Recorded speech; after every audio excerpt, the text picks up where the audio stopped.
액션 let's go 저 건물을 찾으러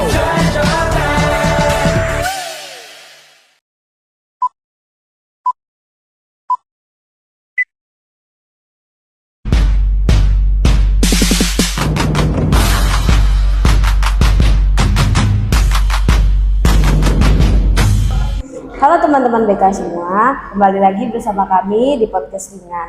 Pada kali ini kami kedatangan tamu, lebih tepatnya kita yang bertamu ke SMK Negeri 2 Kota Cirebon. Di sini ada Ibu Intan sebagai guru BK di SMK 2 Kota Cirebon. Ibu, kabarnya bagaimana ini hari ini? Oh, alhamdulillah baik, Mbak Prima dan Mbak Syifa. Terima kasih ya sudah datang ke SMK Negeri 2 Cirebon. Kami juga berterima kasih, Ya, Ibu. sama-sama. Ada apa nih?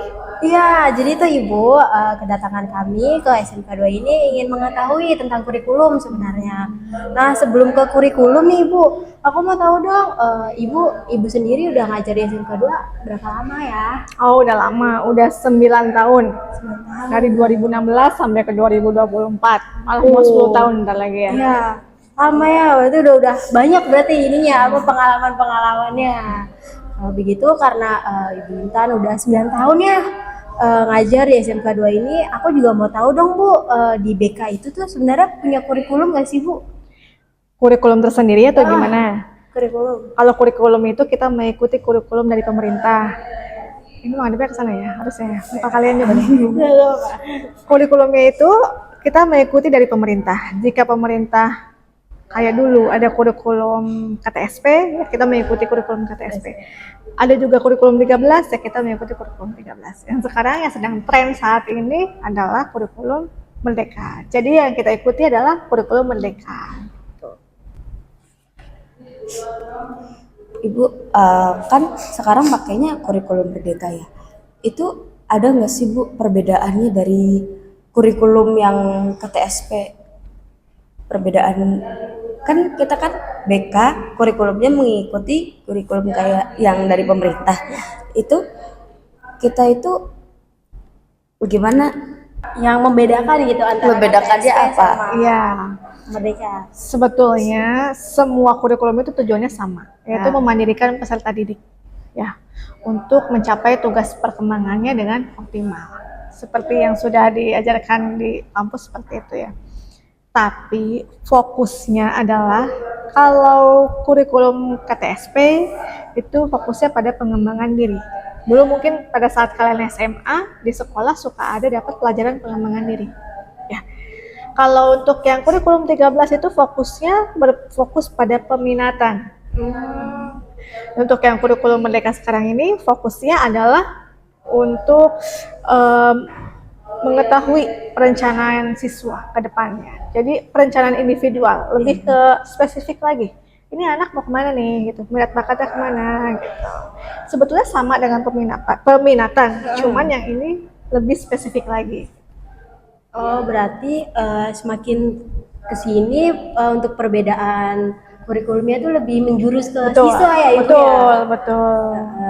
Oke, kan tadi berarti di SMK 2 sama seperti yang lain, maksudnya mengikuti kurikulum di pendidikan seperti Ya. apa. Nah, karena sekarang lagi kurikulum Merdeka, berarti di SMK 2 juga pakai kurikulum Merdeka. Kurikulum Merdeka dong. Aku mau tahu dong Bu, Ibu tuh melihat peran kurikulum BK dalam pembelajaran tuh kayak gimana sih Bu? Khususnya ke kurikulum Merdeka Belajar. Peran BK-nya itu sebetulnya sangat berperan ya. Kalau untuk di sekolah, karena BK itu jantungnya sekolah. Gitu ya. Jantungnya sekolah. Kenapa dikatakan begitu? Karena BK itu sebagai ujung tombak, tolak ukur dari suatu sekolah, keberhasilan suatu sekolah. Karena dari mulai minat bakat, kemudian etika, sikap dan lain-lain itu bisa dibilang semua itu ada di BK gitu. Sampai ke karir-karirnya juga bisa dibilang ke BK. Jadi implementasinya kita dalam kurikulum Merdeka BK di sekolah itu, satu, kami juga kan tetap melakukan bimbingan klasikal di kelas. Nah, ketika bimbingan klasikal kita melakukan asesmen, kemudian kita melakukan penyampaian materi mengenai kebutuhan yang mereka butuhkan di kelas itu seperti apa. Setelah itu kami juga tetap harus mendampingi mereka menggunakan layanan responsif apabila memang mereka membutuhkan konseling. Kemudian untuk khusus perencanaan individual itu kami menyediakan jam konsultasi untuk mereka, untuk siswa-siswi yang memang masih punya kebingungan. Sebenarnya semua siswa itu masih bingung yang di SMK itu. Apakah maunya kerja atau mau berwirausaha atau melanjutkan studi atau mungkin ada yang mau menikah setelah itu. Nah itu kita lebih spesifik ke perencanaan individunya masing-masing tergantung dari minat bakat. Apabila dia mau kuliah, apabila dia mau bekerja, dia passionnya di mana, keterampilannya itu bagusnya di mana. Nah jadi dari situ kita akan tahu itu implementasi BK ke kurikulum merdeka. Jadi anak-anak itu lebih leluasa. Mereka berarti ya bebas gitu ya, bebas buat ngerencanain masa depan mereka. Kita berarti sebagai guru bimbingannya hanya membimbing gitu ya Bu, berarti mengarahkan, membimbing kan ya, pada akhirnya yang menentukan itu kan siswa itu sendiri. Dalam penerapan tersebut itu ada nggak sih Bu tantangan-tantangan yang menurut Ibu wah ini susah banget nih dalam kurikulum Merdeka Belajar kali ini, nggak kayak kurikulum yang sebelumnya, itu ada nggak sih Bu? Kalau susah banget sih enggak. Kalau kita sebagai guru BK itu harus bisa mengkomunikasikan dengan bahasa siswa yang mudah dimengerti ya. Jadi tantangan-tantangan itu paling berasal dari siswa, karena biasanya seumuran siswa masa remaja ini itu ideal pemikirannya, saya ingin ini, saya ingin itu, tapi tidak sesuai dengan keahlian, keterampilan yang dimilikinya. Nah itu tantangannya itu seperti itu, karena mereka itu semakin bebas untuk, Bu, saya mau ke sini, contoh dari SMK aja sekarang sudah bisa mau ke kedokteran, ambil kuliah jurusan kedokteran itu dari SMK bisa. Kalau dulu kan nggak bisa, harus lulusan SMA IPA. Nah sekarang itu dari SMK aja bisa masuk ke kedokteran. Tapi jika seandainya guru BK tidak mengarahkan di situ, pada saat masuk ke kedokterannya, otomatis kan siswa tersebut belum pernah belajar fisika, belajar kimia, belajar biologi, otomatis akan keteteran, mungkin ke depannya akan drop out. Nah, fungsi BK itu di situ untuk memberi pandangan ke depan ke anak-anak bahwa memang kamu nih pilihan yang kamu pilih itu harus sesuai dengan keahlian yang kamu punya. Gitu. Oh iya, oke Bu. Kan tadi dari setiap kurikulum kan memang berbeda gitu ya Bu ya. Ada nggak sih Bu kayak dampak tersendiri gitu setiap penerapan kurikulumnya terhadap siswa, baik entah itu siswa atau ke guru BK-nya gitu? Dampaknya sih alhamdulillah maksudnya tidak begitu signifikan, karena kan setiap tahun, setiap perbedaan kurikulum itu maupun KTSP maupun K13 atau kurikulum merdeka tetap tujuannya sama. Jadi dampak yang begitu signifikan itu tidak. Cuman untuk yang kurikulum merdeka ini dampaknya untuk siswa itu bisa milih ke jurusan yang mana saja, kemudian yang IPS bisa ke IPA, IPA bisa ke IPS, kemudian bisa ke bahasa juga, jadi lebih fleksibel gitu. Kalau mungkin dampaknya baru terasa itu di kurikulum merdeka ini karena bisa lintas minat ya. Kalau seperti itu Bu, di BK-nya berarti sebagai guru BK ada ini nggak sih, berarti kayak tekanan tambahan gitu nggak sih Bu? Tekanan apa nih? Tekanan apa dulu nih? Ya barangkali gitu. Ini kan si siswanya kalau dulu kan memang harus gitu. Kalau siswa anak IPA, oke ke kedokteran, selinier istilahnya gitu. Nah karena sekarang kurikulum Merdeka Belajar dibebaskan, nah maksudnya ada kayak tekanan atau tuntutan tersendiri yang besar gitu nggak? Betul. Karena ini kurikulum merdeka. Betul.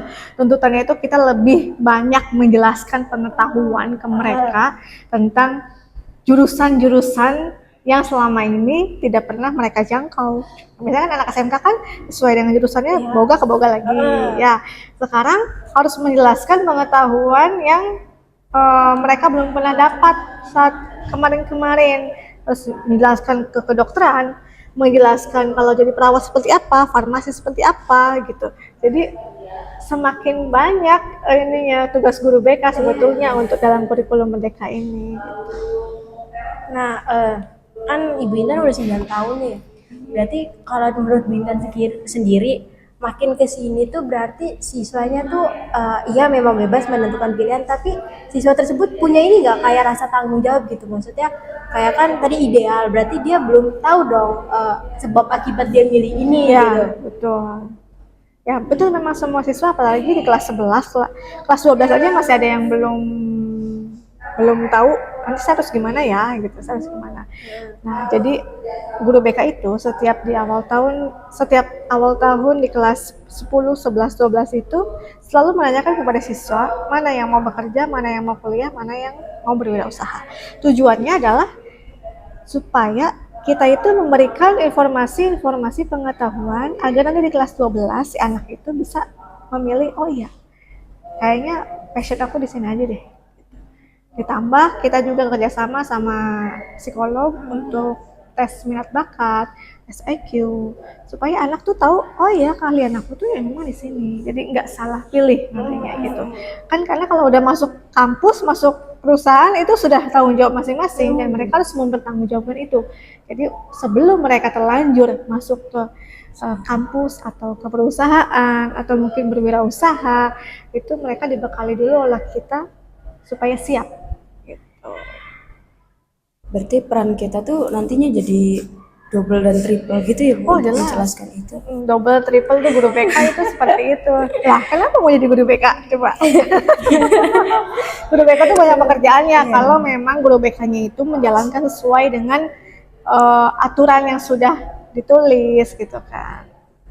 Kalau gitu Bu, kan ini kan berarti beban guru BK istilahnya lebih banyak gitu ya dari Iya. guru mapel. Betul. Nah, untuk maksudnya pendidikan sekarang tuh BK sekarang lebih bagus, lebih dipandang atau masih kayak dulu gitu cuma sebelah mata padahal kita tuh penting gitu. Oh enggak, sekarang malahan banyak lulusan-lulusan BK loh yang masih muda-muda. Karena memang guru BK tuh seharusnya banyak. Kan sekarang itu idealnya kan kelas 50 ya. Kelas 50 itu satu guru BK. Mungkin nanti dengan masalahnya siswa yang lebih kompleks, karena kan makin sekarang itu anak-anak makin banyak masalahnya ya. Dikit-dikit, Bu, mental health aku terganggu deh. Dikit-dikit lagi, Bu kayaknya aku unhealth banget deh, Bu. Bu jangan, aku kayak itu play victim deh, Bu. Wah, segala macam. Itu kayaknya nanti di tahun yang akan datang justru BK itu lebih dibutuhkan daripada sekarang. Mungkin bisa jadi satu guru BK itu hanya untuk 50 orang gitu. Karena untuk menangani setiap anak-anak gitu. Karena semakin kesini bukan masalahnya semakin berkurang, malah semakin bertambah. Dan diperlukan guru BK juga yang muda-muda, yang mengerti IT, yang mengerti gadget. Karena kan perkembangan zaman itu semuanya digitalisasi. Nah, kalau seumur ibu udah mulai masuk senior, agak-agak mager gitu. Harus ngikutin TikTok dan lain-lain. Walaupun mau nggak mau kita guru BK harus begitu ya. Tapi kadang ada, aduh apaan ya. Iya, berarti tadi karena Ibu ngomong-ngomong soal digital dan kurikulum Merdeka Belajar, ada kesulitan tersendiri nggak sih Bu? Maksudnya karena ini kurikulum Merdeka Belajar ditambah ini juga masuk ya digital yang sangat gampang gitu tuh. Sebagai guru BK ada kesusahan yang benar-benar dari dua pengaruh itu nggak? Kayak maksudnya kita bikin konseling apa gitu atau lewat WA atau apa kan sekarang ada yang via digital Ya, gitu kan, via cyber- virtual gitu. Cyber counseling. Ya. Cyber counseling itu sebetulnya udah dilaksanakan di SMK 2 itu semenjak adanya corona. Semenjak adanya corona itu kita menggunakan cyber counseling. Satu ada yang lewat Google Meet, lewat Zoom, kemudian ada lewat WA. Sebetulnya mah menyeimbangkan dengan anak-anak itu nggak begitu sulit sebetulnya, asal kita guru BK mau belajar. Contoh mungkin kita bisa ngasih tugas dari handphone, tugasnya itu berupa video atau apa, anak-anak bisa belajar sendiri di rumah sebetulnya. Yang kedua, kalau yang konseling, anak-anak bisa curhat via Zoom, via Google Meet, atau mungkin curhat di WA VN itu juga sangat memungkinkan. Jadi guru BK tuh harus fleksibel mengikuti perkembangan zaman gitu. Karena anak-anak sekarang udah main TikTok, main YouTube dan lain-lain ya.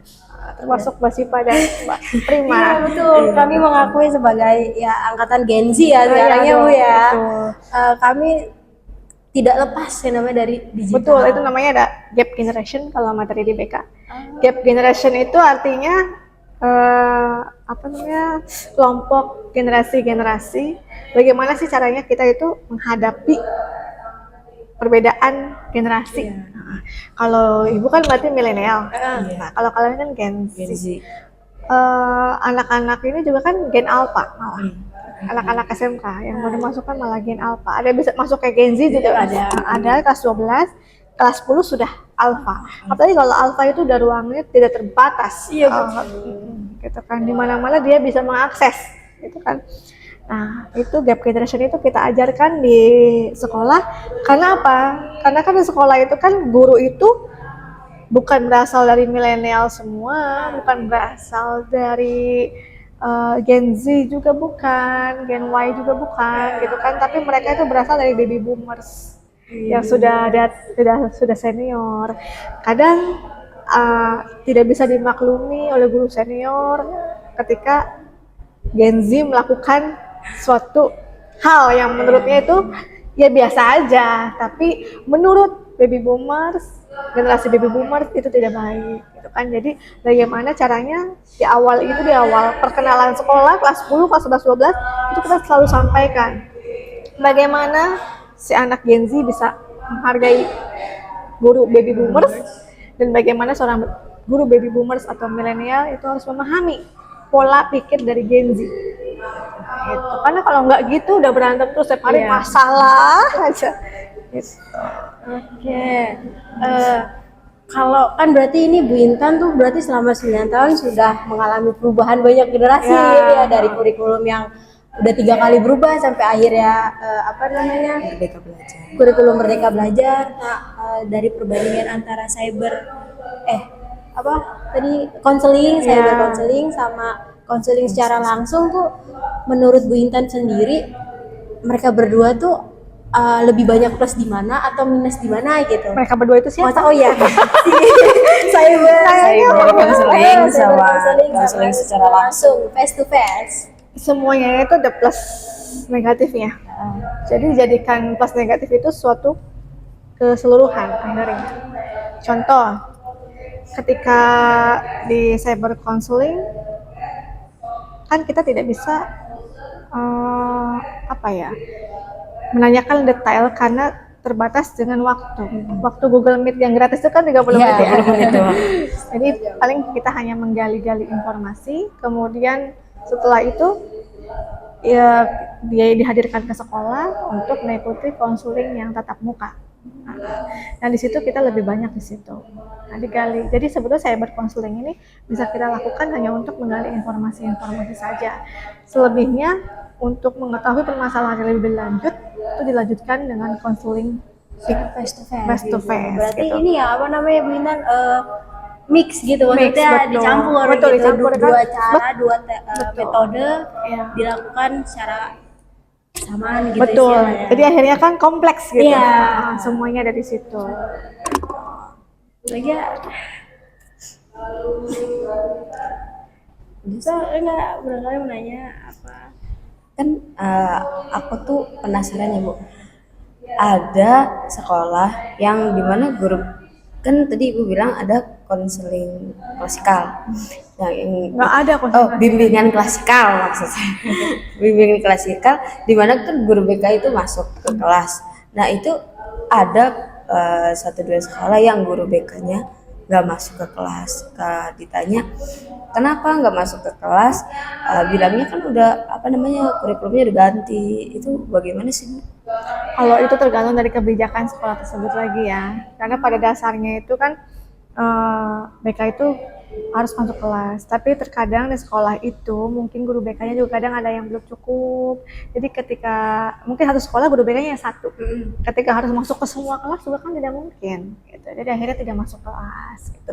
Itu sih sebuah teknis menurut ibu. Jadi sebetulnya kita itu mengenal siswa itu tidak harus dari kelas juga nggak masalah. Cuman ada positifnya kalau kita masuk kelas.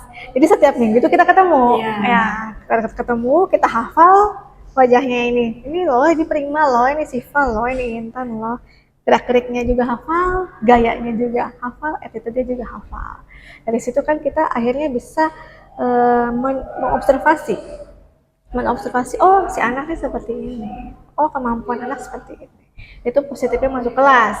Tapi walaupun dengan tidak adanya masuk kelas, kalau seandainya siswa itu dipanggil per siswa setiap hari, ya insya Allah bisa juga sebetulnya. Itu hanya memudahkan aja sih. Kalau bimbingan klasikal, tergantung dari sekolah masing-masing. Berarti memang tergantung guru BK-nya juga nggak sih, Bu? Tergantung guru BK-nya.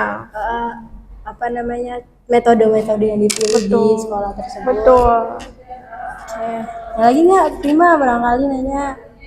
Sudah sih, pertanyaan yang ingin saya lontarkan sudah terwakilkan sama Siva. Kalau gitu yang terakhir nih Bu Intan, ada nggak sih buat saran dari Bu Intan buat misalnya kita nih kan sebagai istilahnya bakal nanti jadi guru BK di masa depan, dan juga nanti nggak menutup kemungkinan bahwa kurikulumnya bakal ganti lagi gitu. Kebijakan kurikulumnya bakal berganti lagi, jadi saran atau apa gitu loh Bintan, buat kami, jangan lah ya. Oh, jangan. Iya. Oke.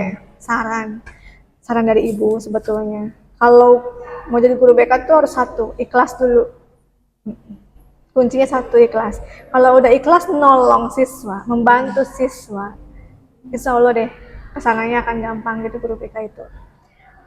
Nah, kita guru BK itu kuncinya cuma satu ke siswa tuh, ajak ngobrol, Komunikasi berarti ya, Bu? komunikasi. Kalau guru BK-nya diem aja, bagaimana kalau anaknya itu gimana nantinya, ya kan? Jadi kenapa keterampilan komunikasi atau public speaking itu sangat dibutuhkan untuk guru BK.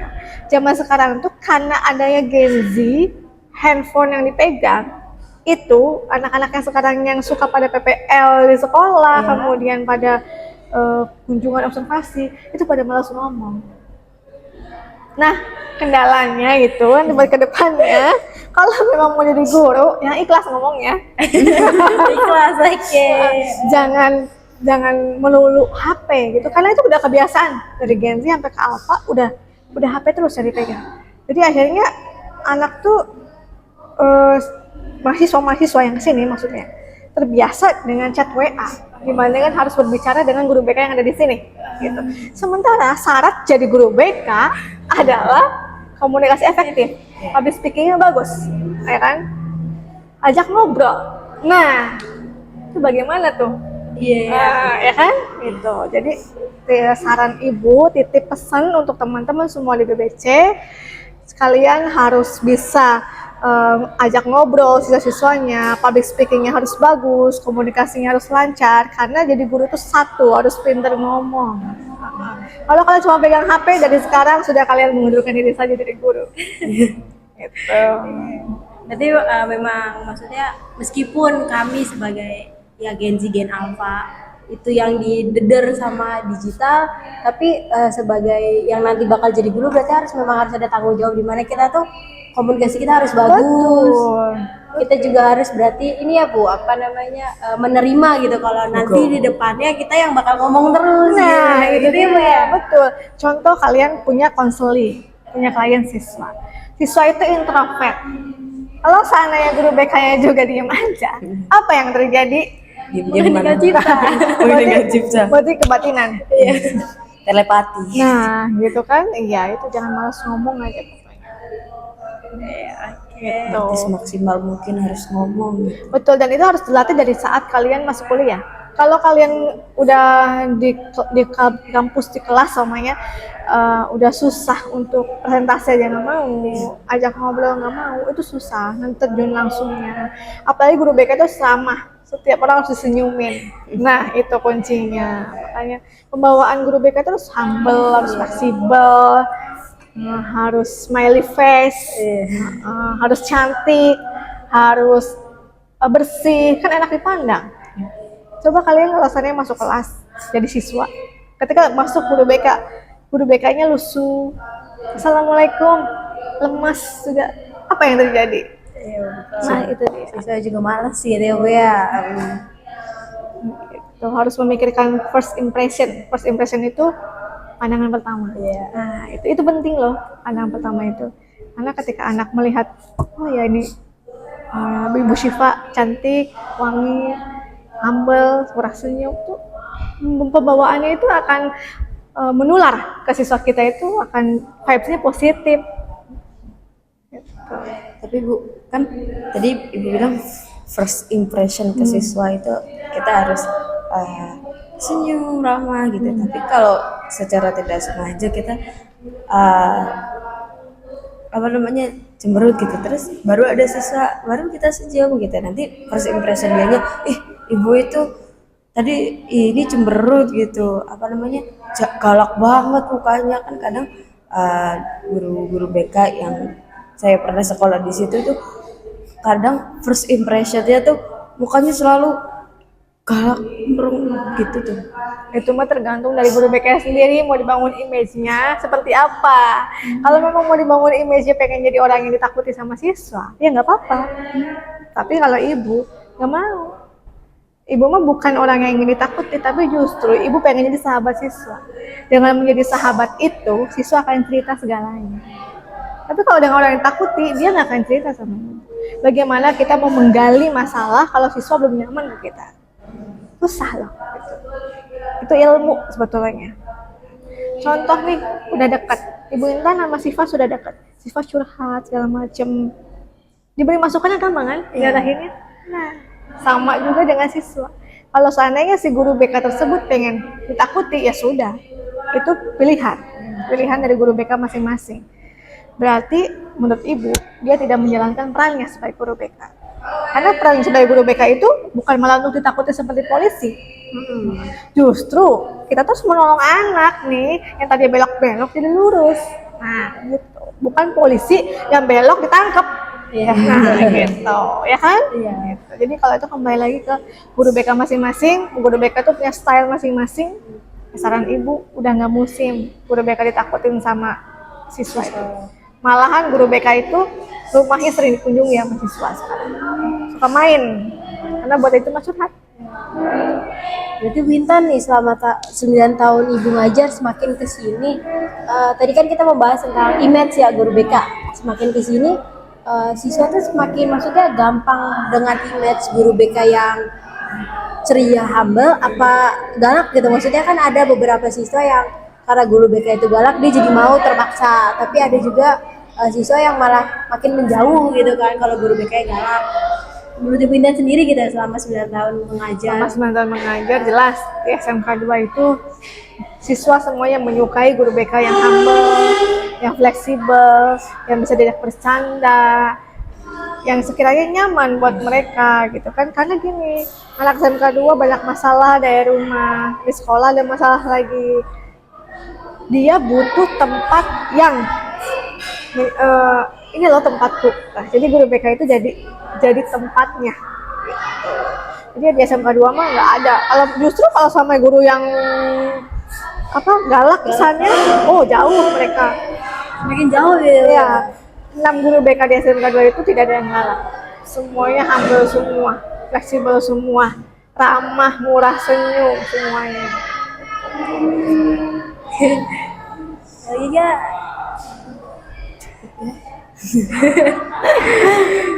Berarti melengkap memadai ya 6 gitu, karena dari sekolah yang ketemu mungkin baru sini doang lengkap 6 guru BK. Karena kan Sebetulnya kurang. oh masih kurang. Karena harusnya idealnya itu ada 8. Karena kita siswa itu 1.500 kurang lebih. Karena siswa aja yang banyak ya. Ya, Jadi kurang. siswanya banyak. Tapi sampai saat ini 6 juga cukup. Masih bisa teratasi dengan baik. Oke. Cukup dari udah banyak yang Ya. sharingnya. banyak ilmu yang kita dapat hari ini, mulai dari peran BK kurikulum. sendiri, habis itu kita juga membahas tentang kurikulum di BK-nya seperti apa, kita Terus juga membahas cyber counseling, kita dapat ilmu baru ya teman-teman. dan seperti yang disampaikan Bu Intan juga teman-teman, bahwasannya kita sebagai nanti generasi selanjutnya, karena kita memang sebagai guru, kita perlu yang namanya komunikasi. Dari sekarang mungkin kita bakal belajar yang namanya komunikasi yang baik dan benar itu seperti apa, karena kan juga siapa sih murid yang mau betah sama guru kalau guru komunikasinya jelek gitu. Terus juga kita tidak boleh terlalu introvert. Meskipun kita introvert, kita harus berusaha untuk berkomunikasi dengan siswa, karena kalau misal siswanya diem, kita juga ikut diem, nanti mengheningkan cipta bersama gitu. Terima kasih untuk Ibu Intan udah mau kita tanya-tanya. Sudah berbagi ilmu banyak kepada Semoga kita. bermanfaat. Sudah pasti bermanfaat Ibu. Ya teman-teman, sampai jumpa di podcast selanjutnya bersama kami. See you next time. Bye bye. 트레저와 함께 달려 Ready for action, let's go 추억 건물을 찾으러